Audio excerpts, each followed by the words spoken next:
এখানে অনেক মাছ ধরার ট্রলার, এখানে তারা জাল কি যেন করতেছে, তাদেরকে জিজ্ঞেস করি যে তারা আসলে জিনিসটা কি। মামা এই জালের নাম কি? এটা জাল হচ্ছে ইলিশ জাল। হ্যাঁ, ইলিশ ইলিশ ইলিশ জাল। এটা দিয়ে ইলিশ এটা দিয়ে ইলিশ ধরা পড়বো না? আর এগুলোর নাম কি? এটা হচ্ছে ফুলেট। ফুলেট। জালটার এটার উপরে ভাসায় রাখবো। পাশে রাখবে এটাকে। তো একটা জাল কতদিন ইউজ করা যায়, কয়দিন ব্যবহার করা যায় এই জাল? এই জাল মনে করো 1 মাসে করা যায়। কপাল ভালো হইলে 3 মাস এভাবে। কপাল যদি খারাপ হয় আজকে নিয়ে যাবে, কালকে আসবে না। সাগরে চলে যায় তো, পাত্র আটকে যায় তো, পাত্র যখন আটকে যায় চলে যায়। আবার ফিশিং সাগর যেমন দেয় আবার এরকম নেই।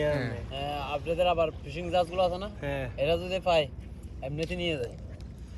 ফিশিং জালগুলো পাইলে না, এই জালে বিভিন্ন ধরনের মাছ পাওয়া যায়।